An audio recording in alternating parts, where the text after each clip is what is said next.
When I was 12 years old, the police picked me up and they called my parents to come down and sign me out. And my parents told them, leave me there. Leave them there. I was 12. Now I got to stop right there and say something because my parents were not bad people. And I'm not going to let anybody walk away thinking that. They already come down and got me 4 or 5 times before that night. Different stations, same kid, same phone call. They tried everything they knew how to try. That night, they were just out of answers. That wasn't two people punishing their son. That was two people who didn't know what else to do with him. But here's why I'm telling you this. I was 12, and a 12-year-old doesn't hear, we don't know what to do with you. He hears a verdict. And I'll tell you what a sentence like that does to a kid. It didn't break my heart, it gave me a job. I'm Alan, and this is 5 Minutes of Recovery.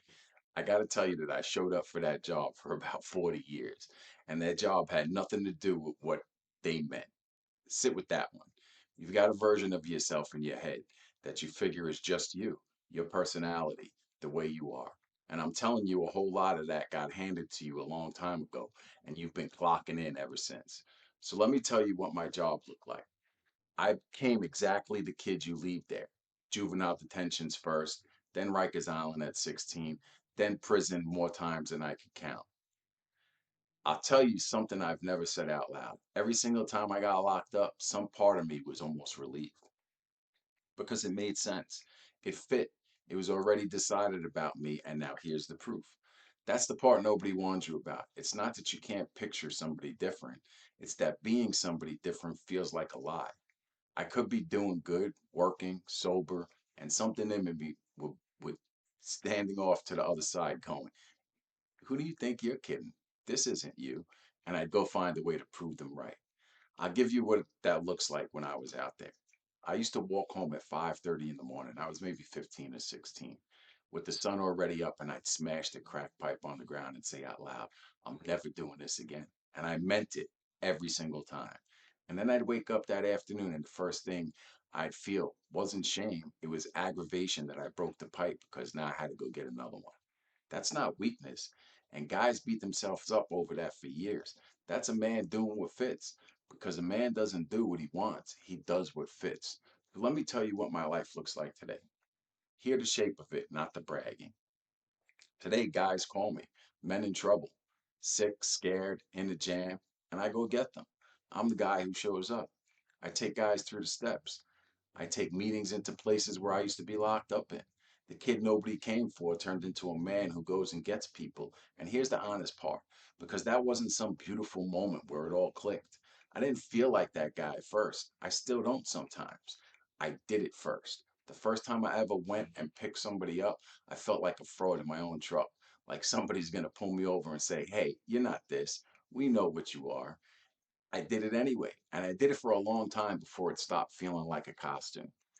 And that right there is the whole thing I want to give you today. You don't win the argument with the old verdict. You can't. The, it's older and it's got years of evidence on its side. You got to start doing what the new man would do before it feels true, while it still feels like you're faking. Act your way into right thinking. And here's what I didn't understand until I was grown. Nobody ever sentenced me. I always sentenced myself. Two scared people said one thing on one bad night, and I took it and I turned it into who I was for the next 40 years. They never even knew they said it. They were just tired and out of road. That's how this works. Most of the time, the verdict you're serving was never handed down. You wrote it yourself off something you heard wrong when you were too young to know better. Because you're not changing your feeling, you're changing the evidence pile. Every time you do the thing the new man does, that's one more piece of proof on the new side. The old verdict never gets argued out of you, it just runs out of evidence. I didn't wake up one morning and believe I was somebody who shows up for people. I just had too many days of showing up for people to keep saying I wasn't. So if you're sitting there sober and you still feel like the guy you used to be, the real one, and this is the act, just keep doing it. You got that backwards. The old guy was the act. He got written a long time ago off a night that probably didn't even mean what you thought it meant. And you've been playing him ever since. The man doing the work right now, the one who feels like a fraud, that's the one who doesn't fully believe it yet. That's the real one. He's just new. And new always feels fake. So do one thing this week that the new man does. Not 10, just one. Make the call you don't want to make. Show up early. Go get somebody. And do it while it still feels like a costume, because that's the only way anybody's ever done it. That's the way to real change. I made something for you and it's free. Nothing to buy, and the link's in the description. Take 5 minutes with it. The man you were is not the man you are. He's just louder because he's been talking longer. One day at a time, you could get better. And remember, recovery is just the beginning. I'll see you next week.